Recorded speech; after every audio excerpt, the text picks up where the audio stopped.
It's better not to forget what I told you. Yeah, sure. All right, so I just want to make sure we get us both in frame. All right, I'm gonna slide over a teeny bit. Okay, we're running live now, for sure. Okay, take two. All right, hopefully better than, as good as take one. My name is Frank Duggan. I'm the founder and managing director of Healthcare Volunteers International, hcvi.org. And I'm here in Ukraine, and I've been staying for the last 5-6 days at the Park Hotel, and I've had just an incredible experience here. And the owner, Maxime, I'm going to let him introduce himself and tell us a little bit about his story, because I think it's a really inspiring one of what he's doing here, and how he's helping his fellow Ukraine people. I should introduce myself. Yeah, sure. Right? My name is Maxim Volchonok. I was born in Chernivtsi. This is the small town at the west of Ukraine. When I was 8 months old, my parents brought me here to Kharkov, and I lived in Kharkov until I was 18 years, until 1991. At 1991, we went to Israel for immigration program, and we lived there for 1 year, and then we came back, and since that time, I live here in Kharkov. Mhm. I'm 49 years old. I'm not the owner. I'm co-owner of the hotel. Yeah, I have a partners in Moldova, a big partners, my big friends. I'm trying to do my best in this business. This business, I manage this business, and from 2014. Before 2014, this business was managed by my father, who built this hotel by his company. Uh-huh. I'm trying to do my best, just doing my business. Uh-huh. It's one of my business. Before I had different businesses before this. I had store, I had manufacturing, some kind of. I was building. I was making screws. Okay. There was a small plant. I closed it in 2014 because of the beginning of the war at the east of Ukraine. Uh-huh. Yeah, it's because all my screws were needed in Russia, Uh-huh. and all the connections between Ukraine and Russia was damaged or broken, Yeah. and my screws were no longer needed. Yeah. So tell us about your experience here with the war, how it's affected you, your family, your business, and then get into a little bit about what you're doing here for the people who are staying in the hotel, because that's I think a really an inspiring story. Well, I think this is not my first experience at the war. First time I saw the war in Israel. In 1991, as you remember, there was war in the Gulf. Mm-hmm. You remember? Yeah, sure. Yeah, and Iraq was bombing in Israel. Mm-hmm. And I was 18, and I heard first explosion in my life when I was 18. So when I heard the explosions now, I was a little bit ready. I understand what it is. On 23rd of February, me and my wife, we were in Kiev. We were waiting for my daughter. She lives in Israel now. She had to come to try on her wedding dress, and because the wedding party was planned on 9th of March, and on 1st of March we should have been going to Israel to wedding party. Now it's delayed until 24th of August. At the early morning of 24th of February, my wife heard first explosion in Kiev. I didn't hear it, and she woke me up and said the war has begun. I didn't believe it. In 2 minutes, my daughter called me from the airport from Tel Aviv and said the war really has begun. I can't fly because my flight is delayed now. Yeah, and in 2 or 3 minutes, I got a call from a friend here. He lived in Saltivka, that region that was bombing in the first seconds of the war. Yeah, and he said the war really has begun. We jumped into my car and really ran. Really, I don't know how to say fast ran. Yeah, drive fast. Yeah, very fast. Yeah, very fast. Yeah, to Kharkiv because our moms are here to take our moms. All the way from Kiev to Kharkov, I was calling to my friend. My friend called me. What's happening? What's going on? I was saying I don't know. I don't know. I'm not in Kharkiv. I'm just on the way to Kharkiv. What are you going to do? What are you going to do? I don't know what I'm going to do because I don't know what is happening. And my friend, my partner from Moldova, he called me and said, drop everything, your business, your luggage, drop everything and please come as fast as you can to Moldova to save your life. I was really, I really wanted to do this because I didn't believe that the war will last for more than 5 days. I didn't believe it. I was really, really scared. And when we came to Kharkov, I saw that there were more than 35 people living in my hotel. Just not my friends, not my neighbors. Just different people living, and they really didn't know what to do, where to go. They were from Dnipro, from Kiev, from other cities here, and they couldn't decide what to do, where to go, where to run. And after some hours, we decided to stay here with them, with the hotel.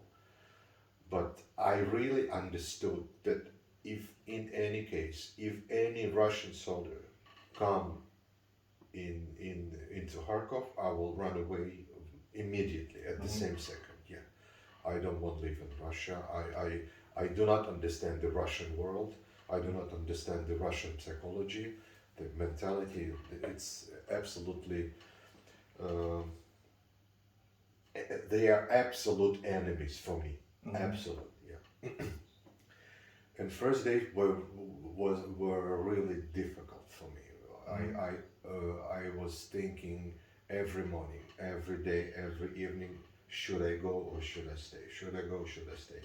On the third day, I was standing at the window in the morning, early morning, 6:30.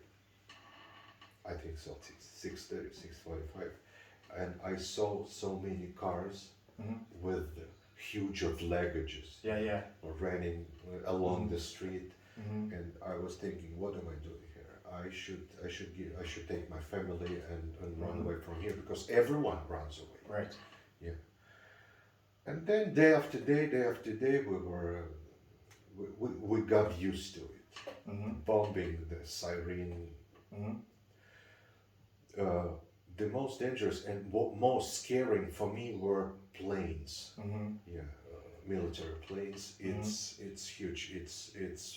It's very, very scary.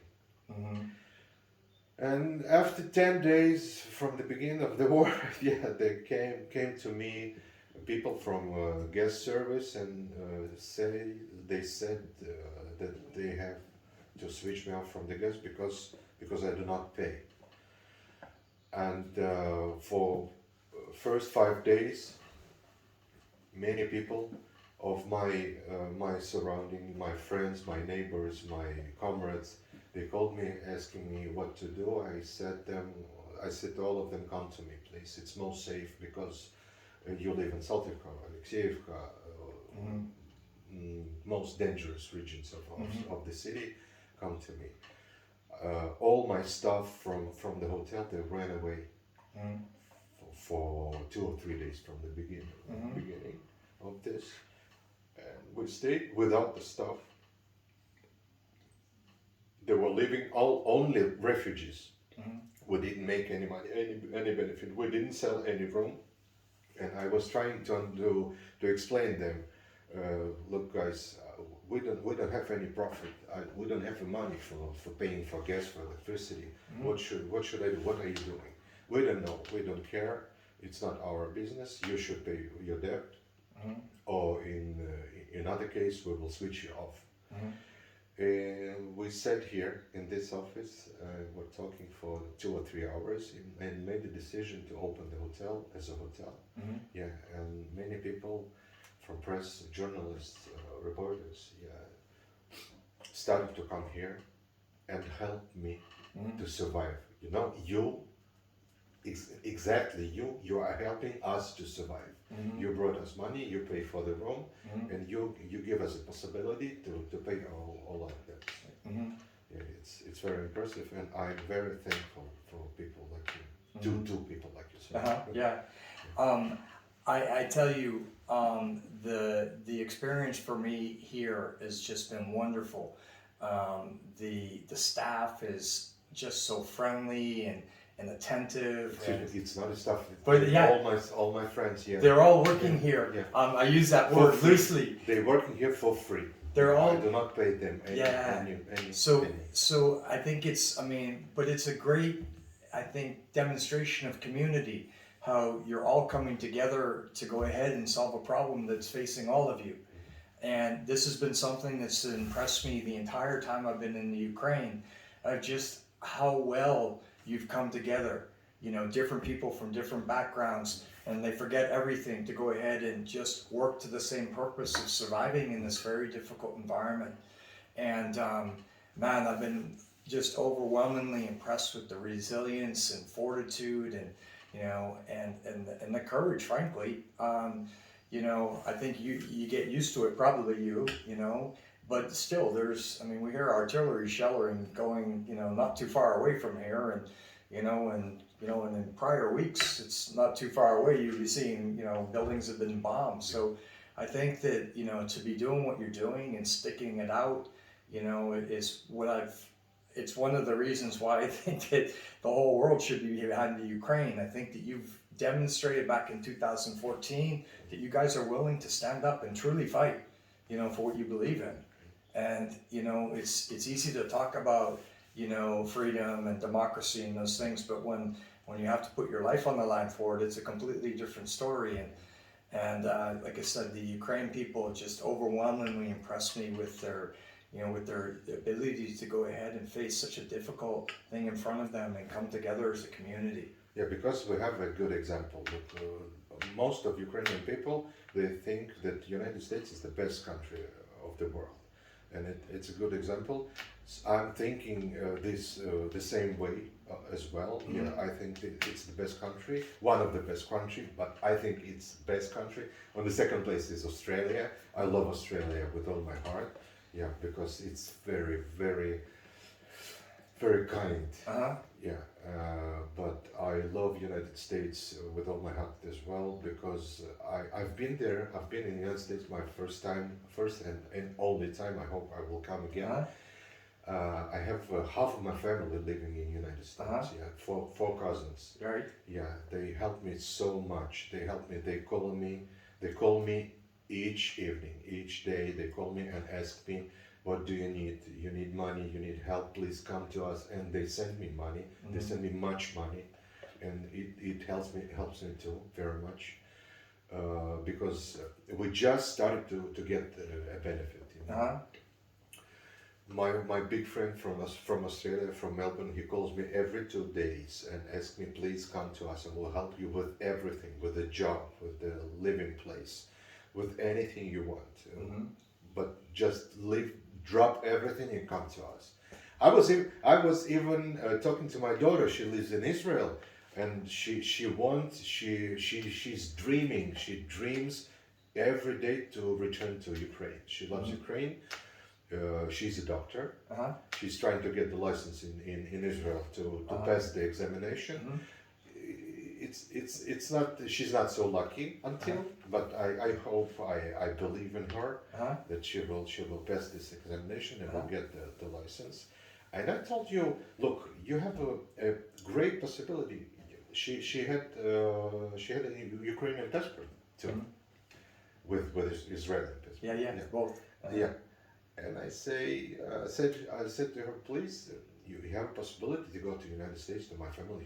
You can go to Australia. You can go everywhere. You can Uh-huh. go to Canada. Yeah, I think you will have more chance to stay a doctor and more quickly. She said, no, Mm-hmm. no, I will wait for you. Uh-huh. When you go, I will go with you. Uh-huh. I was talking to my wife, and What about the living country?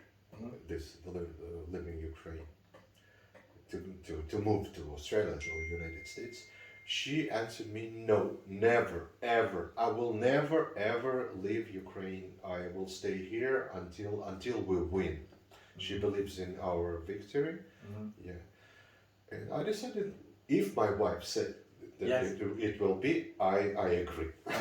Yeah. So it A will wise be. man. Yeah, yeah. I love my wife, I love my daughter, and I'm doing what they want. All my life, I'm trying to do what they want. Mhm. And I also have a problem. How can I live when so many friends living Are depending in on you this now. hotel? Yeah. How can I leave them here? This is a big problem. So I'm staying here until this time. I'm staying here, and I hope it will end as soon as it possible. I think it will last for not more than 1 year. Hopefully sooner than later. It's awful.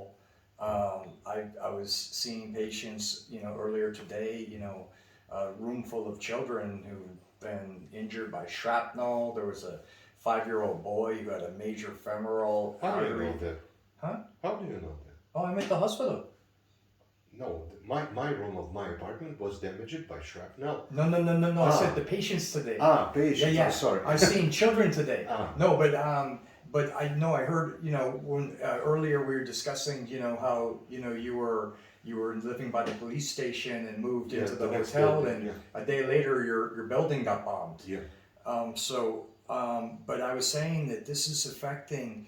I mean, the war is really including civilians. Civilians are being harmed just like soldiers, and 5-year-olds didn't line up, to defend their country, and I think that, I mean, it really breaks your heart when you walk into, a room full of children who've had, all these essentially battlefield injuries, Unfortunately, the doctors there, I've been working with a Dr. Pavlo, a pediatric surgeon, is just a really fantastic human being, but also a really fantastic surgeon. He's doing like really great work with limited resources, and it's quite impressive how he's putting these kids back together who've had, really major battlefield trauma. Yeah. Yeah, I understand. Yeah. And he said, look, I want to tell you that the war is absolutely negative experience. Nobody should know this. Nobody should live it and know how it's going. Mm-hmm. And when my friend called me and they saying me the things like this, I don't know what to say. Mm-hmm. I don't know how to help you. Mm-hmm. I don't know. I cannot imagine this. Mm-hmm. I'm answering. You should not imagine. Mm-hmm. This is not your business. This is not your problem. Please leave it alone. Mm-hmm. Not leave me alone. Leave it alone. Just call me, ask me how am I doing, Mm-hmm. and wish me luck. That's enough. That's more than enough for me. Just your call. That's enough. Mm-hmm.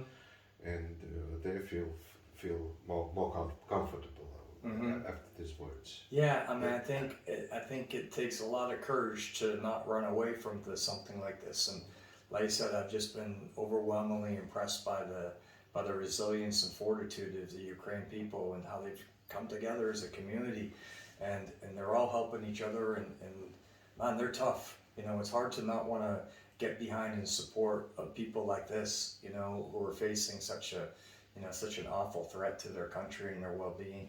Yeah, and people like this are suffering more than others, Mm-hmm. because I know that the story several days ago, there was liberated one of the villages around the Kharkiv. Mm-hmm. I think there were about 3 or 5 thousand people were living here, Mm-hmm. and now survived only two. All the rest were killed, Mm-hmm. and one man from the army, one military man, he told me this story. I was very disappointed because I asked him why, what's the problem? Why did they kill you?